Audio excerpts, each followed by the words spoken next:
அனைவருக்கும் வணக்கம். இன்னைக்கு நம்ம இந்திய குரலோட அறிவும் தெளிவும் நிகழ்ச்சி மூலமாக அறியவும் தெளிவும் போகிறது எதை பற்றி அப்படின்னு கேட்டால், கனடாவில் உள்ள காசா லோமா என்ற பேலஸ் பற்றி தான். அந்த பேலஸும் அதை கட்டியவரும் நமக்கு உணர்த்துகின்ற பாடம் என்ன, இன்றைக்கும் அது மிக பிரம்மாண்டமாக நிற்கிற இந்த பேலஸ் உலகில் உள்ள ஒவ்வொரு மனிதனுக்கும் சொல்லித் தருகின்ற பாடமாக நிற்கிறது அப்படிங்கிறத பற்றி தான் நம்ம இன்றைக்கி பார்க்க போகிறோம். வாங்க பார்ப்போம். அதானது ஒரு பேலஸ் அப்படின்னு ஒன்று இருக்கணும்னா அதை கட்டினவரும் கட்டாயம் இருக்கணும் இல்லையா? கட்டினவர் 1859 ஜனவரி 6 கனடாவில் பிறந்த ஒரு தொழிலதிபர் அப்படின்னு வேணால் சொல்லலாம். இவர் அதானது இந்த பேலஸ் 100க்கும் மேற்பட்ட அறைகளை கொண்ட மிக பிரம்மாண்டமானது. அதானது 1800களில் உலக அளவிலேயே மிகப்பெரிய ஒரு தனி மனிதனின் அரண்மனை என்கிறது தான் இது குறிப்பிடத்தக்கது. ஒரு அரசனோட அரண்மனையோ அல்லது ஒரு பெரிய நாட்டோட அரண்மனையோ அல்ல, ஒரு தனி மனிதன் தனக்காக தன் மனைவிக்காக சுயமாக கட்டிய ஒரு அரண்மனை அப்படின்னு வேணால் சொல்லலாம். அந்த அளவு பெரிய, இன்னைக்கு மிக பிரம்மாண்டமாக நிற்கிற ஒரு பெரிய கட்டடம் இது. இதில் சுமார் 300க்கும் மேற்பட்ட பணியாளர்கள் 3 வருடத்திற்கு மேலாக உழைச்சு கட்டினது. அதாவது நாடு முழுக்கனும் உள்ள மிக திறமை வாய்ந்த ஆர்கிடெக்ட், அதாவது கட்டட வடிவமைப்பாளர்கள் இருப்பாங்க இல்லையா, எந்த மாடலில் கட்டணும் வைக்கணும் அப்படின்னா அப்படிப்பட்ட வடிவமைப்பாளர்கள் பலர் சேர்ந்து இந்த கட்டிடத்தை வடிவமைச்சிருக்காங்க. பல கட்டிடக்கலை வல்லுநர்களும் கலைஞர்களும் இதில் தொடர்ந்து 3 வருஷம் பணியாற்றி தான் இந்த கட்டிடத்தை நிர்மிச்சிருக்கிறாங்க. அதாவது நாட்டில் உள்ள பல சிறந்த கலைஞர்களை எல்லாம் கொண்டு வந்து இது பண்ணியிருக்காங்க. மட்டுமல்ல, 100க்கும் மேற்பட்ட அறைகள் கொண்ட இந்த கட்டிடம் 19ஆம் நூற்றாண்டோட ஆரம்பங்களில் தான் இந்த கட்டிடத்தை கட்டி எடுக்கிறாங்க. அதாவது 1911 ஒரு 14 வரைக்கும் கிட்டத்தட்ட 3 வருடம் இந்த அளவுக்கு சொல்கிறாங்க. இன்றைக்கும் அது ஒரு டூரிஸ்ட் பிளேஸாக நிற்கிது. ஓகே, இதில் என்ன ஆச்சரியம், ஒரு தனி மனிதன் தான் வாழ்வதற்காக ஒரு அழகான ஒரு பேலஸை கட்டியிருக்காரு. அது அவருடைய அந்த காலகட்டத்தில் உள்ள பொருள் ஈட்டி அவருக்கு கட்டுற அளவுக்குள்ள தகுதியும் திறமையும் இருந்தது. அவர் கட்டினார். அதிலிருந்து நம்ம இப்போ என்ன தெரிய வேண்டியிருக்கா, முடிஞ்சால் அதில் போய் பார்த்து அதை பிரம்மாண்டமாக அதிசயிச்சுட்டு சந்தோஷப்பட்டு வர வேண்டியதானே அப்படின்னு கேட்டால் இல்லை, இதுக்குள்ள ஒரு மிகப்பெரிய பாடம் ஒளிஞ்சிருக்கு. அதாவது 1859 ஜனவரி 6 பிறந்த இவர் 1939 வரைக்கும் கனடாவில் வாழ்ந்த, கிட்டத்தட்ட 80 வயதுக்கு மேல் வாழ்ந்து மறைந்த ஒரு மகா மனிதர். ஒரு 17-18 வயது ஆகும்போது 1876 கனடா இராணுவத்தில் சேர்ந்து 1911 வரைக்கும் இவர் வேலை பார்க்குறாரு. வேலை பார்க்கும்போது இராணுவத்தில் இவர் மேஜர் ஜெனரல் பதவி வகித்து தான் பணியாற்றி இவர் ஓய்வு பெறாரு. அதிலிருந்து இவருக்கு கிடைச்ச சம்பளம், பணம் எல்லாத்தையும் கொண்டு வந்து இவர் ஷேர் மார்க்கெட்டில் முதலீடு செய்கிறாரு. ஷேர் மார்க்கெட்டில் முதலீடு செய்து தன்னுடைய திறமையினால் நிறைய பொருளீட்டுறாரு. இன்றைக்கி நம்ம பங்குச்சந்தையில் வெற்றி பெற்றவர்களெல்லாம் சில குறிப்பிட்டு சில சமூக வலைதளங்கள் பரவுற மாதிரி, அன்னைக்கு பங்குச்சந்தையில் மிகப்பெரிய அளவில் சம்பாதிச்சு பிரசித்தி பெற்ற ஆள் தான் நம்மளுடைய ஹென்றி பல்லட் என்கின்ற இந்த தொழிலதிபர். இந்த ஹென்றி பல்லட் மிகப்பெரிய பிரபலமாகிறார். இந்த ஹென்றி பல்லட் ஒரு பெரிய பிஸ்னஸ்மேன், அதாவது பெரிய பணக்காரனாக உருவெடுக்கிறார். அதுக்கப்புறம் அவர் என்ன பண்ணுறாரு, பல பிஸ்னஸ்கள் ஊருக்குள்ளே ஆரம்பிக்கிறார்.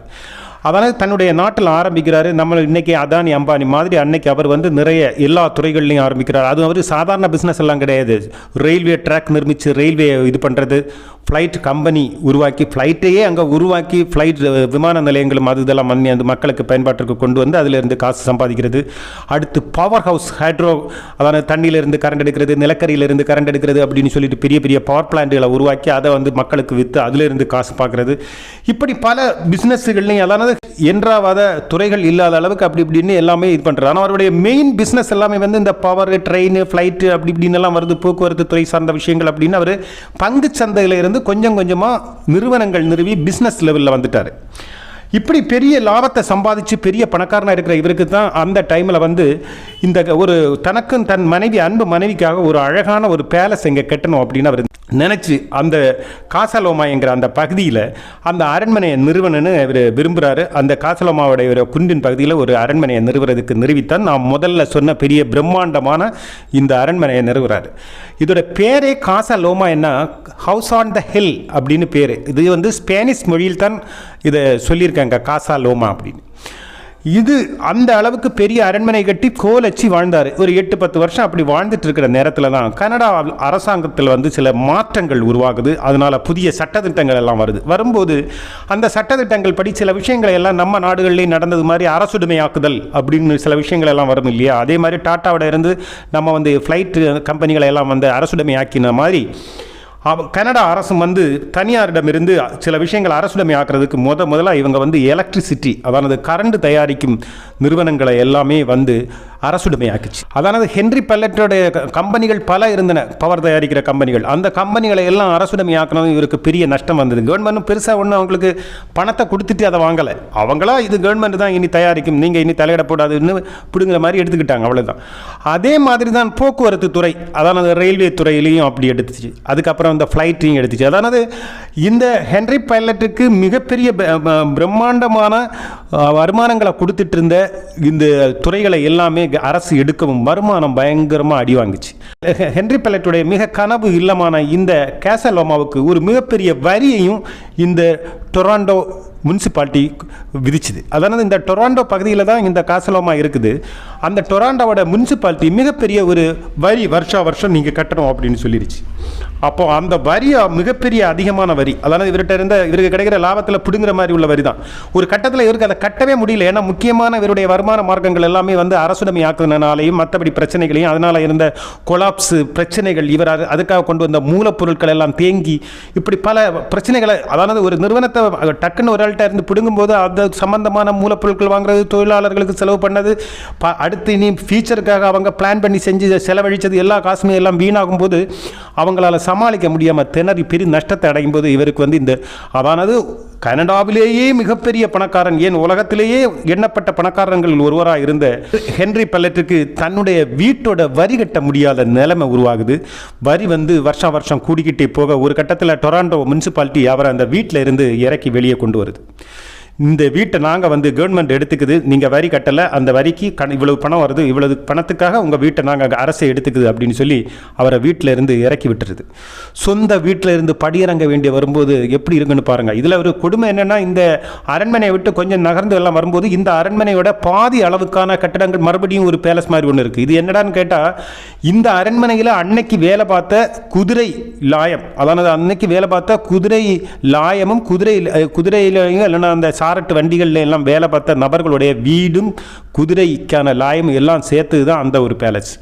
அதோட கொஞ்சம் கீழே வந்தீங்கன்னா, இந்த மலை அந்த குண்டை இறங்கி கீழே வந்தீங்கன்னா இன்னொரு ஒரு சின்ன பேலஸ் இருக்கும். அது யாரோடதுன்னு கேட்டால், இந்த காசா லோமா பில்டிங்கை கட்டுறதுக்கான மெயின் ஆர்கிடெக்டருடைய வீடு தான் அது. அதாவது அவருக்கு இங்கே இருந்து உழைச்சி கிடைச்ச காசில் இருந்து அவர் கட்டின வீடு. அப்போ அவர் எந்த அளவு பணத்தை செலவழித்து கட்டியிருப்பார் அப்படின்னு பாருங்கள். இன்றைக்கி இதை எல்லாத்தையும் கடந்து மலை இறங்கி ஒரு வாடகை வீட்டில் போகிறாரு நம்மளுடைய கதாநாயகனான ஹென்றி பெல்லட். அவருடைய கடைசி ஆசை, அதாவது 80 வயசில் அவருடைய உயிர் போகிறதுக்கு முன்னாடி அவருக்கு இருந்த கடைசி ஆசை என்னடான்னா, தன்னுடைய இந்த மிகப்பெரிய பெங்களாவில் இருந்து அதில் படுத்து தூங்கி இறந்து போகணும் அப்படின்னு அவர் நினச்சாரு. அதை கூட நம்மளுடைய அந்த அரசாங்கம் ஒத்துக்கலை. இத்தனைக்கும் அவர் பெரிய கொலையாளியோ குற்றவாளியோ அப்படின்னு எல்லாம் கிடையாது. அவங்க மிகப்பெரிய ஒரு பிஸ்னஸ் மேன்ங்கிறது மிக முக்கியம். இராணுவத்துக்காக உழைத்தவர்ங்கிறது மிக மிக முக்கியம். அப்படிப்பட்ட நாட்டுக்காக உழைத்தவர். அப்படிப்பட்டவருக்கு கடைசியில் அவருடைய கனவு எல்லாமே போய் இந்த அரசியல் மாற்றங்கள் எல்லாம் வரும்போது ஒரு எப்படி பாதிக்கப்பட்டாங்கங்கிறது ஒரு விஷயம். இந்த கதை சொல்வதற்கான முக்கியமான காரணம், காலம் என்ன செய்யும் அப்படின்னு சொல்ல முடியாது. அதாவது உலக அளவில் ஒரு எண்ணப்பட்ட பணக்காரர்களாக ஒருவராக இருந்தவர், கனடாவிலேயே மிகப்பெரிய பணக்காரராக இருந்தவர், கடைசியில் சொந்தமாக ஒரு வீடு கூட இல்லாமல் மிக மன வலியிலையும் சோகத்திலையும் இந்த ஒரு வாடகை வீட்டில் கிடந்து அவர் உயிரை விடுறார்.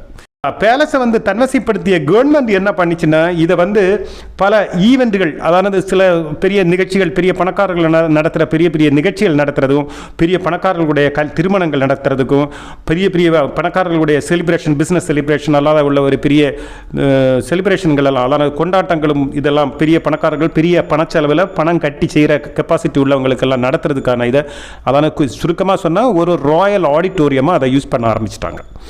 அப்படி ஆரம்பித்து இன்றைக்கி அது ஒரு சுற்றுலாத்துறை இதாகவும் நிற்குது. இது இன்றைக்கி இந்த பேலஸ் இப்படி நிற்கும்போது ஒரு தனி மனிதனுடைய வாழ்க்கை நமக்கு பெரும் பாடத்தை உணர்த்தி தருது. நம்மள்ட்ட இன்றைக்கி பணம் இருக்குது, வசதி இருக்குது, பலம் இருக்குது, ஆரோக்கியம் இருக்குது அப்படிங்கும்போது இது என்றைக்குமே நிற்கும் அப்படின்னு நம்ம நினைக்கிறோம். இதை ஒரு கண்ணதாசனுடைய பாடலை ஞாபகப்படுத்துகிற மாதிரி ஹென்றி பெல்லட்டுடைய வாழ்க்கை ஒவ்வொரு மனிதனுக்கும் மிகப்பெரிய பாடத்தை உணர்த்தியவாறு இன்றைக்கும் ஒரு சுற்றுலாத்தலமாக நின்றுட்டுருக்கு. அதனால் காசு பணம் வசதிகள் எல்லாம் இருக்கும்போது நம்ம என்ன பேசுகிறோம் என்ன செய்கிறோங்கிறதெல்லாம் பற்றி நல்லா யோசித்து செய்யணும். எவ்வளவு திறமை இருந்தாலும் எவ்வளவு இருந்தாலும் நம்ம தவறே செய்யாமல் இருந்தால் கூட ஏதாவது ஒரு வழியில் நம்மளுடைய பிரச்சனைகள் வாய்ப்பு இருக்கிறது. மட்டுமில்லை, எதுவும் நிரந்தரம் அப்படின்னு சொல்லிட்டுள்ள ஒரு இருமாப்பு வராமல் எல்லாத்தையும் லாகவமாக எல்லாருடைய அன்போடு பழகினாங்கன்னா எல்லாருக்கும் அதுக்கான பலன்கள் இருக்கும் அப்படின்னு நம்புகிறோம். இன்னொரு கதையோடையும் அனுபவங்களோடையும் நம்ம இனி மீண்டும் சந்திப்போம் அறிவும் தெளிவும் நிகழ்ச்சியில்.